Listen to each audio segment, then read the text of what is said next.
이것 보세요. 한국은 택시도 전혀 없는 후진국이 맞잖아요. 여기 한 무리의 미국인 고등학생들이 한국의 길거리 한복판에서 한숨을 내쉬고 있습니다. 그런데 바로 그때 한 학생이 휴대폰을 꺼내들더니 깜짝 놀라 친구들을 불러 모으기 시작하는데요.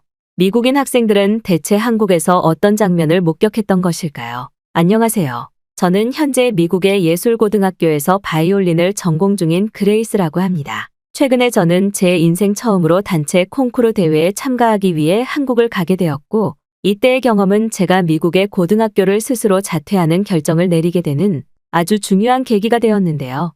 왜냐하면 한국을 경험하기 전 미국에서만 생활해오던 저는 전 세계에서 미국이 가장 부유하고 치안도 좋고 살기 좋은 나라라는 자부심을 느끼고 있었으나 인생 처음 한국을 경험해버리는 순간 이 모든 자부심들이 물거품처럼 사라지고 말았기 때문입니다. 약 2개월 전 저는 담임 선생님의 추천으로 다른 반 학생들과 콩쿠르 팀을 꾸리게 되었고, 저희의 목표는 한국에서 열리는 음악 콩쿠르 대회에 참가해 입상하는 것이었는데요. 선생님께서는 한국에서 열리는 이번 콩쿠르는 규모가 매우 커서 이곳에서 좋은 성적을 거두면 저와 팀원들의 미래가 보장된다고 했고, 심지어는 대회에 참가하고 남은 시간에는 자유롭게 한국 여행을 해도 된다면서 계속해서 한국으로의 대회에 참가하기를 요청하셨습니다. 하지만 저와 팀원들은 처음에는 담임 선생님의 이런 부당한 요청에 다소 화가 났는데요. 그도 그럴 것이 인생 첫 단체 콩쿠르 대회를 미국보다 후진국인 한국에서 참가해야 된다는 사실이 다소 이해되지 않았던 것은 물론 남는 시간에 여행을 한다고 하더라도 볼 것 없는 평범한 나라이기에 큰 의미가 없을 것 같았거든요. 하지만 선생님께서는 저와 팀원들의 부모님과 직접 전화 상담을 하면서까지 강제적으로 한국행 대회 일정을 매듭 지으셨고, 그렇게 저와 팀원들은 저희 학생들끼리만 한국으로 향하게 되었습니다. 대회가 열리는 장소는 한국의 부산이라는 도시였기에 꽤 시간이 걸렸는데, 놀랍게도 한국에 처음으로 도착해 첫 발을 내딛는 순간 저는 엄청난 충격을 받고 말았는데요. 사실 한국으로 출발하기 전 같은 반 친구들은 한국으로 가게 되었다는 제 소식을 듣자마자 너무 부럽다는 말과 함께 이해할 수 없는 호들갑을 떨었는데, 저는 이 친구들이 왜 그렇게나 한국행에 부러움을 느끼며 호들갑을 떨었는지 한국에 도착하자마자 이해할 수 있었습니다. 다소 가난한 나라라고 생각했던 한국은 이미 공항에서부터 수많은 외국인들이 밝은 표정을 보이며 한국으로 관광을 온 것 같은 모습을 볼 수 있었고, 공항의 내부 상태 또한 마치 하나의 호텔처럼 느껴질 정도로 미국과는 차원이 다른 모습을 보여주고 있었거든요. 사실 미국의 공항도 좋기는 하지만 제일 큰 문제가 바로 공항 전체의 냄새가 너무 심하거나 공항에서 지내는 노숙자들의 문제를 가지고 있는데, 정말 신기하게도 한국의 공항에서는 냄새는커녕 깔끔한 대나무 향이 나는 것은 물론 그 어떤 곳에서도 노숙자를 볼 수 없었습니다. 심지어 저희가 공항에 도착하자마자 한국인 직원분이 다가오시더니 너무나 능숙한 영어로 도움이 필요하냐고 먼저 말을 걸어주셨는데, 이 한국인 직원분의 발음은 미국인 그 이상의 발음처럼 느껴졌는데요. 사실 미국에서 태어난 미국인이더라도 제대로 된 언어 교육을 받지 못해 의사소통을 하지 못하는 경우가 많은데, 놀랍게도 해외의 나라인 한국은 오히려 미국인들보다 더 발음이 좋은 영어 실력과 문장 구성 능력을 보여주고 있었기 때문입니다. 저뿐만 아니라 제 옆에 있던 콩쿠르 참가 친구들도 한국이 이렇게 잘 사는 나라인 줄 몰랐다면서 연신 카메라를 들어 이곳저곳을 촬영하기 시작했고, 저희는 마치 숨겨져 있던 휴양지를 발견한 듯 한국이라는 나라의 매력에 단 5분 만에 빠져버리고 말았죠. 하지만 한국에서의 놀라운 기쁨도 잠시, 저희는 일단 한국 현지에서 저희를 도와줄 도경 선생님을 만나기 위해 빠르게 약속 장소로 가야만 했고, 빠르게 택시 승강장 쪽으로 향했습니다. 그런데 택시 승강장에 도착한 저는 도저히 이해할 수 없는 광경에 화가 폭발하고 말았는데요. 안 그래도 바빠 죽겠는데 한국의 공항 택시 승강장에는 단 한 대의 택시도 전혀 보이지 않았고, 심지어 이와 같은 사실을 몰랐던 저와 같은 관광객 외국인들은 한국의 모습에 완전히 속았던 것인지 저희처럼 허탈한 표정을 지은 채 그저 휴대폰만 쳐다보고 있었기 때문입니다. 방금까지만 해도 한국이 부유한 선진국의 나라라고 난리를 치던 친구들도 이게 진짜 한국의 모습이네. 한국은 택시조차 없던 가난한 나라였던 거야. 방금 우리가 봤던 딱 그 모습까지 전부 꾸며진 모습이었던 거지라며 아무리 둘러봐도 보이지 않는 택시에 한국의 도시 인프라는 절망적이라는 하소연을 내뱉고 말았습니다. 그런데 바로 그때 저희에게 누군가 말을 걸어왔는데요. 혹시 지금 택시를 기다리고 있는 건가요? 그런 거라면 아무리 기다려도 직접 택시는 바로 오지 않을 거예요. 제가 도와드릴게요. 깔끔한 피부의 한국인 여성분은 저희에게 먼저 말을 걸어오며 도움을 주겠다고 하셨고, 저는 그 모습마저도 위선자처럼 느껴졌습니다. 저는 한국은 원래 택시도 없는 가난한 나라인가요? 라며 퉁명스러운 대답만을 내뱉고 말았는데, 뜬금없이 한국인 여성분은 자신의 휴대폰을 들어서 보여주더니 이곳에 저희가 도착해야 되는 주소를 입력하라는 뚱딴지 같은 소리를 하기 시작했는데요. 그리고 그 휴대폰 화면을 천천히 살펴보던 저는 정말 기겁하고 말았습니다. 놀랍게도 한국은 휴대폰 하나로 택시의 호출과 도착지에 입력, 심지어는 휴대폰으로 바로 택시비를 결제할 수 있는 시스템이 자동으로 공항과 연동되어 제공되고 있던 것이었고, 이러한 한국의 디지털 인프라를 전혀 모르던 저와 친구들은 바보처럼 길 한복판에 우두커니 서 있었던 것이었죠. 한국인 여성분은 현재 한국은 휴대폰으로 택시를 부르는 게 너무나 보편화되어 있어 조금만 익히면 오히려 이러한 시스템이 너무나 편하다는 말과 함께 제 휴대폰의 지갑에 있던 체크카드의 번호를 집어넣어 자동 결제 시스템도 완성해 주셨습니다. 사실 미국에서도 이러한 콜택시 시스템이 있기는 하지만 언제 도착하는지 알 수 없을 뿐더러 택시의 요금마저 기사마다 천차만별로 측정되어서 너무나 불편한 점이 많은데, 한국은 이러한 문제점이 전혀 없었고 실시간 지도로 택시가 어디서 오고 있는지까지 핸드폰에 표시돼서 시간을 효율적으로 사용하기에 너무나 편리했어요. 다른 친구들도 휴대폰의 실시간 화면을 지켜보면서 이래서 택시 승강장에 택시가 없었구나라는 멋쩍은 웃음을 보였고, 저는 그제서야 한국이 제가 생각하던 것 이상의 선진국의 나라라는 사실을 뼈저리게 느낄 수 있었습니다. 한국은 이미 고도로 발전되어 있던 편리한 나라였지만 이 사실을 전혀 모르고 활용할 줄 모르던 저와 같은 외국인들에게는 마치 문명의 기술을 전혀 모르는 원시인처럼 아무런 쓸모가 없었던 것이었죠.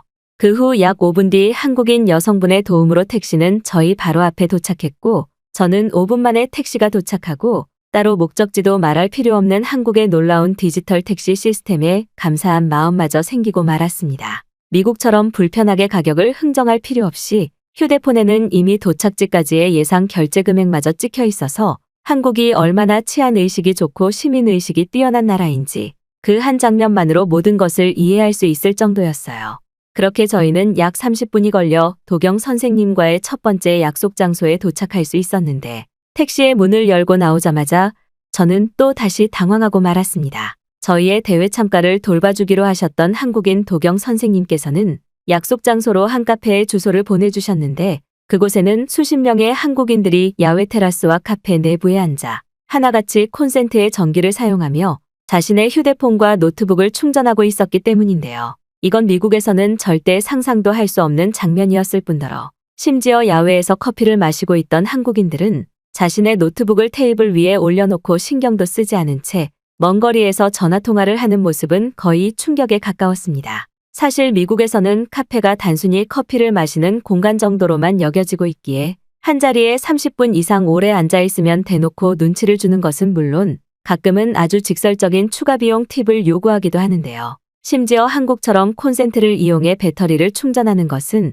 콘센트가 설치조차 되어 있지 않아 상상조차 하지 못하는 일이죠. 하지만 한국은 이러한 미국인들을 비웃듯 카페 내부에는 콘센트를 이용해 자신의 휴대폰과 노트북을 동시 충전하는 사람들은 물론 너무나 충격적이게도 충전 중인 노트북을 이용해 편안하게 업무를 하는 한국인들의 모습은 눈으로 보면서도 믿어지지가 않았습니다. 저는 한국인들이 정말 얼마나 부유하길래 미국에서는 거액의 돈을 내야만 카페 충전을 할 수 있는데 저렇게 많은 전자기기를 동시에 충전할까라는 의문점이 들었고, 저희의 대회 참가를 도와주시는 도경 선생님께 질문을 던졌는데요. 카페에서 저렇게 휴대폰과 노트북을 동시에 충전하려면 한국에서는 얼마를 지급해야 하나요? 지금 이 장면만 보면 정말 한국인들이 부유한 사람들처럼 느껴지고 있어요. 미국에서는 상상도 못하던 상황이거든요. 하지만 도경 선생님은 제 말을 듣자마자 오히려 더욱 의문스럽다는 표정을 보이셨고, 저는 그제서야 더욱 충격적인 한국의 비밀을 알아차릴 수 있었습니다.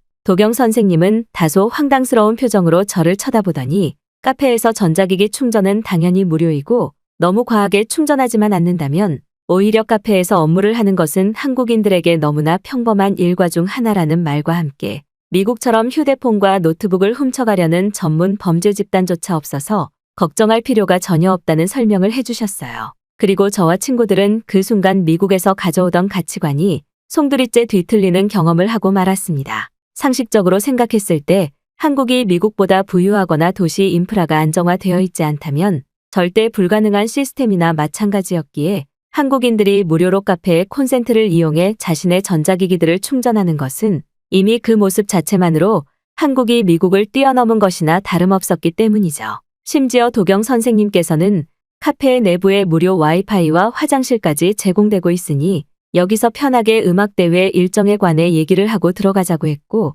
저는 그 순간 제가 잘못 들었나 싶어 다시 질문을 던질 수밖에 없었습니다. 여기 무료 와이파이가 있다고요? 세상에 무료 와이파이라는 시스템은 없어요, 선생님. 그리고 화장실이 카페 내부에 있다고 하셨는데 설마 그것도 무료라는 말인가요? 아무리 한국이 선진국이라고는 하지만 그건 너무 심하셨어요. 저는 크게 당황해서 한국인 선생님을 향해 살짝 화가 난 듯한 목소리 톤으로 쏘아붙이고 말았고, 제 옆에 있던 대회 참가 친구들 또한 세상에 와이파이를 무료로 사용할 수 있게 해주는 나라가 도대체 어딨냐면서 그럼 이 카페 안에 수십 명의 사람들이 전부 무료 와이파이를 쓰고 있다는 결론이냐며 조롱하듯 질문을 던졌습니다. 하지만 뒤이어 돌아온 도경 선생님의 대답은 정말 놀라웠는데요. 당연히 모든 것이 무료란다. 수십 명이 아니라 수백 명이더라도 한국에서는 와이파이 시스템 자체가 무료야. 그리고 그것은 카페뿐만 아니라 길거리 심지어는 야외 시설인 공원과 버스 정류장에서까지 제공되고 있거든.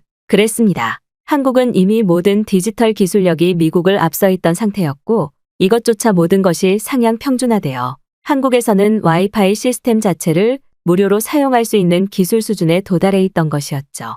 심지어 속도는 또 얼마나 빠른지 제가 직접 휴대폰을 통해 인터넷에 접속하자 미국 현지에서보다 더욱 빠른 인터넷 접속이 가능했고 이것은 눈으로 보면서도 정말 믿어지지가 않았습니다. 주위 친구들 또한 하나둘씩 휴대폰을 꺼내 와이파이에 접속하게 되었고 몇몇 친구들은 이 정도 속도면은 미국에서 10만 원 이상의 돈을 내야 되는데 한국은 왜 이렇게 다른 나라들과 다르냐며 입을 다물지 못하더군요. 하지만 도경 선생님은 이러한 생활이 너무나 익숙한 듯 이제 그만 호들갑을 떨고 공연에 대해 이야기를 해보자고 했고 그렇게 저와 친구들은 무려 1시간이 넘게 공연 일정과 순서 그리고 연주 방법에 대한 순서를 재구성했습니다. 공연에 참가하기 전 모든 작업을 다 끝내고 밖으로 나오니 해는 이미 지고 있던 상태였고 저는 다소 다급한 마음에 얼른 숙소로 돌아가야 할 것 같다며 선생님에게 도움을 요청했는데요. 특히나 미국에서는 저녁 6시가 넘어가면 일부 외곽 지역 도시들에서는 범죄의 위험이 있으니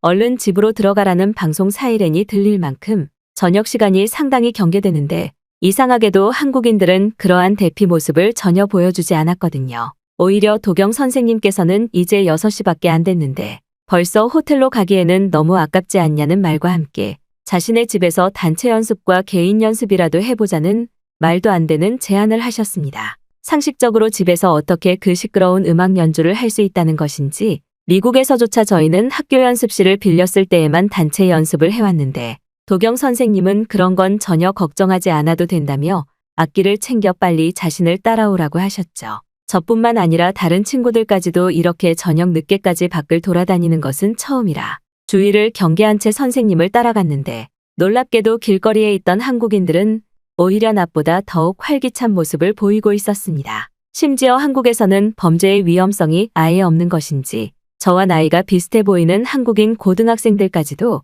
식당에서 따로 밥을 먹거나 야외 오락실을 이용하고 있었고 이 모습은 미국과 너무나 다른 모습이었기에 뭔가 다른 세상의 나라처럼 느껴지기도 했는데요. 실제로 미국에서는 저녁 6시가 넘어가는 순간 학생들이 단독으로 돌아다니는 것이 너무 위험해서 꼭 어딘가로 이동할 때는 부모님을 호출하거나 근처 경찰관분들에게 도움을 요청하는데 한국은 그럴 필요 자체가 없이 그저 자신의 발걸음이 가는 대로 편안하게 돌아다녀도 아무런 일이 발생하지 않더군요.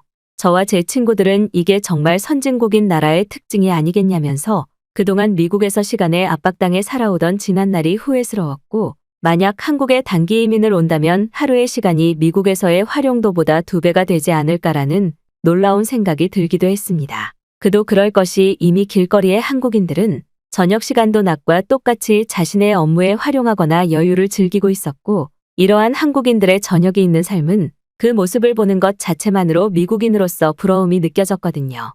어쨌든 저희는 도경 선생님을 따라 알 수 없는 연습실이라는 그곳으로 향했고 약 10분 정도를 걸었을 때 선생님의 도착했어라는 말이 들려왔습니다. 그런데 도착한 그곳에는 당최 연습실이라고는 생각할 수 없는 대형 건물들이 몇 개나 있었고 그 내부에는 마치 공원이 있는 듯 전혀 연습실 강당처럼 느껴지지가 않았는데요. 저는 너무 당황스러워서 여기에서 연습을 하라고요라며 도경 선생님에게 질문을 던졌고 그 뒤 돌아온 대답은 제 상식을 붕괴시키고 말았습니다. 이곳은 한국에서 아파트라고 불리는 거주단지야. 그리고 이 내부에는 너희가 음악을 연습할 수 있는 방음 뮤직룸 시설이 24시간 운영되고 있어. 저와 친구들은 그 말을 듣자마자 이곳은 사람들이 사는 곳이라고요 라며 기겁하고 말았는데요.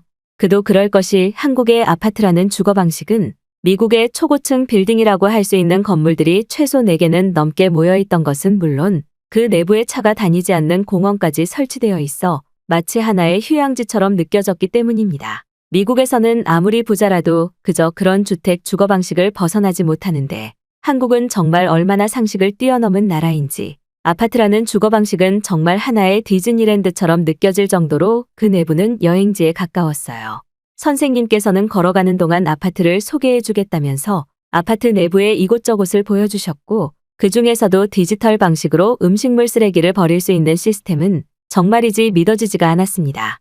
사실 미국에서는 쓰레기 분리 수거를 제대로 하지도 않을 뿐더러 음식물 쓰레기와 일반 쓰레기들이 한 곳에 모여 길거리에 더러움을 유발하는데 한국은 거대한 아파트라는 주거시설의 전자 키패드와 디지털 방식의 음식물 처리기를 설치해 너무나 깔끔하고 청결하게 관리되고 있었거든요. 정말 이런 나라에서 태어났다는 그 사실 자체가 하나의 축복처럼 느껴질 정도였고 저는 제가 한국인이 아닌 미국인이라는 사실에 알 수 없는 열등감이 느껴지기도 했습니다. 심지어 아파트 내부의 공원은 또 얼마나 관리가 잘 되어 있던지 계곡물이 흘러내리는 풍경마저 볼 수 있었고 한국인들은 그 바로 옆에 카페 같은 곳에서 편안하게 커피와 차를 마시며 노트북으로 자신의 업무를 하거나 휴식을 취하고 있었죠. 선생님께서는 한국에서는 오히려 이런 주거 방식이 너무나 평범한 시설이라고 했고 저는 미국과 한국인의 주거 수준이 이렇게나 차이가 난다는 사실에 현실을 부정하고 싶을 정도였습니다. 하지만 한국에서의 놀라움은 여기서 끝나지 않았는데요.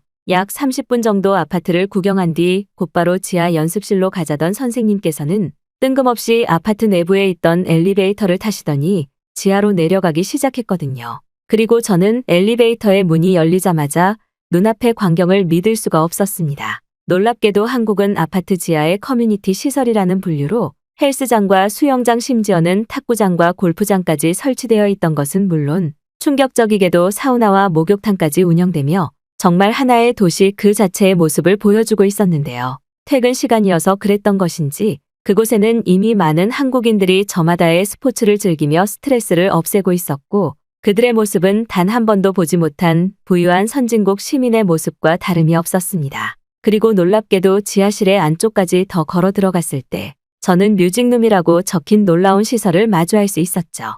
그곳은 전 구역의 방음 작업이 끝난 상태였고 놀랍게도 이미 많은 한국인 학생들이 저마다의 악기를 들고 개인지도 선생님과 함께 자신의 악기를 연주하고 있었는데요. 미국에서는 1시간을 연습하는데 무려 20만 원 이상의 비용을 내고 방음 처리 시설에 갈 수 있었는데 한국은 주거단지 지하에서 방음 처리된 시스템으로 남들에게 민폐를 끼치지 않고 마음 편안하게 연습을 할 수 있었던 것은 물론 저희의 연습 장면과 음향을 직접 녹화해서 볼 수 있는 모니터링 시스템까지 설치되어 있어서 거의 천국이나 다름이 없었습니다. 그리고 더욱 놀랍게도 도경 선생님은 이 모든 것들이 입주민들에게는 거의 무료로 제공되고 있다며 24시간 방음 연습실이 제공되고 있으니 마음 편하게 연습을 하고 자신의 집인 11층으로 올라오라고 하시더군요.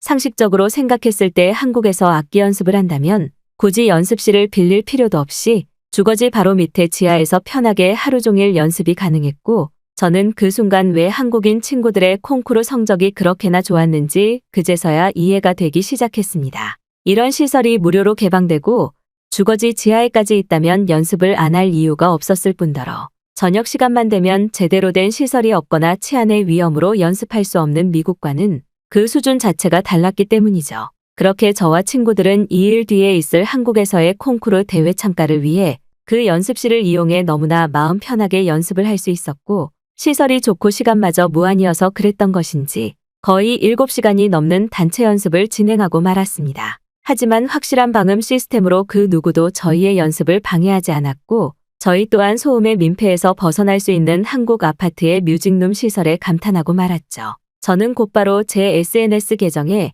이런 놀라운 한국의 뮤직룸 모습을 알리기 위해 아파트의 조경과 뮤직룸 시설을 찍은 사진들을 연달아 올리기 시작했고 역시나 미국에 있던 친구들의 반응은 가히 폭발적이었습니다. 수많은 친구들이 공원과 주거지가 적절히 섞여 있는 한국의 아파트라는 주거 방식에 당장 한국에서 체험을 해보고 싶다고 했고 또 몇몇 친구들은 집 바로 밑에 저런 연습시설이 있다면 하루 종일 연습을 해서 실력을 올릴 수 있겠다면서 마치 자신들이 지금 당장 한국인이라도 된 듯 꿈만 같은 미래를 그리기도 했어요. 그 정도로 한국과 미국은 도시 인프라와 생활 편의성 부분에서 정말 많은 차이를 보여주고 있었고 이것은 직접 겪어보지 않으면 절대 알 수 없는 한국의 놀라운 특징들이었죠. 그렇게 저는 선생님의 도움을 받아 큰 여행 경비에 지출 없이 거의 무료로 하루 종일 아파트의 뮤직룸을 이용할 수 있었고 이러한 연습에 노력이 있었던 것인지 부산에서 열린 콩쿠르 대회에서 2등이라는 놀라운 수상을 해내고 말았습니다. 그 후 저와 친구들은 약 일주일 동안 한국에서 남은 시간을 여행으로 보냈고